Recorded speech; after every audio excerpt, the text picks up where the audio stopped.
All right, here's a quick video just showing some of the tools that I use in vintage paperback restoration. You don't need all of these. I'll try and point out the ones I think you need to get started, but this is kind of what I've accumulated over the many months I've been doing this and what works for me. So the first thing you need is a book press. So this is a bamboo book press I picked up online for less than 25 US. It just has wing nuts to hand tighten down. I know some people have some big fancy book presses, which would be very cool to have, but probably not necessary for paperbacks. This allows me to do everything that I need to do. And I actually started with, it's probably the first 4 or 5 months I only had that book press. I picked up a secondary book press. I think it's called a bookbinder's press. You can see it's a little narrower than a typical mass market paperback. And it serves really as a bench vise. So I use this for doing spine work, holds it pretty nicely, and having two of them allows me to work on more than one paperback at once. So again, if you're going to start, I would start with the full book press, the bigger one, but this is really a nice one to have as well. Other things I think you must have, straight edge cutting board and then a craft knife. Again, these are really inexpensive. You can pick them up at a craft store or an art store. You can buy them online, but I use the cutting board quite a bit to cut a lot of bookbinding cloth and mulberry paper and do trimming and clean up stuff. So having a little mat and a craft knife, a sharp craft knife at all times right here is pretty handy. So also I think it's really important is just an assortment of binding clips. And so I think these are 1.5 or 2 inch binding clips. I have about 6 or 8 of them, but I'll use these after I do a glue up on the spine. The pulp is very porous, and so it absorbs the glue and it'll expand very quickly on you. So initially when I glue up, I'll put wax paper down and binding clips just to keep it from expanding until the glue gets tacky, and then I'll put it in the full vise. But having a number of different binding clips, I have another one here, pretty handy to have in your tool collection. I have all kinds of different rubber bands. I mostly use rubber bands to make sure when I attach a cover, it stays attached, particularly along the spine.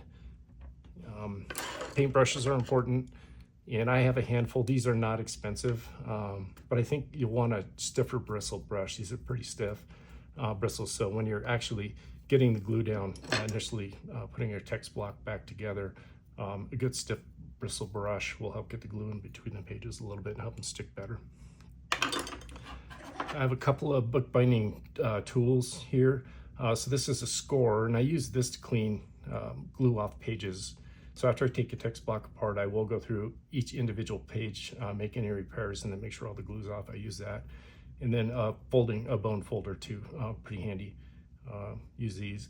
Again, probably don't have to have them to start, but something you might want to add over time.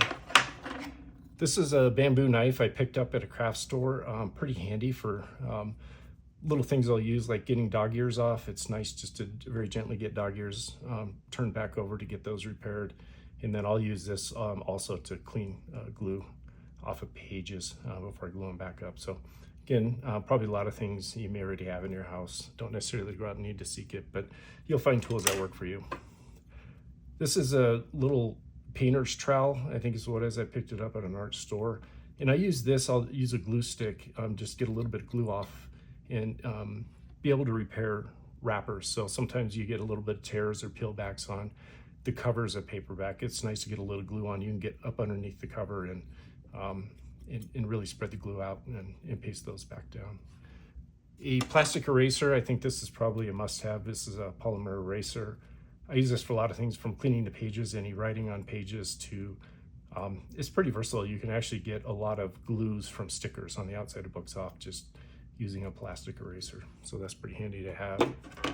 And then a toothbrush, preferably a clean toothbrush. I'll use this before I glue up a text block, just get some loose pulp off. It's nice to get dust off the top of books that are sitting on shelves as well too. So just an extra toothbrush here. Those are the basic tools. Other things laying around, different knives and things, but these are what I use on a day-to-day basis. So again, I think to get started, you want a book press. Doesn't have to be too fancy. You don't have to get too much pressure on the mass market paperback, so something simple to start.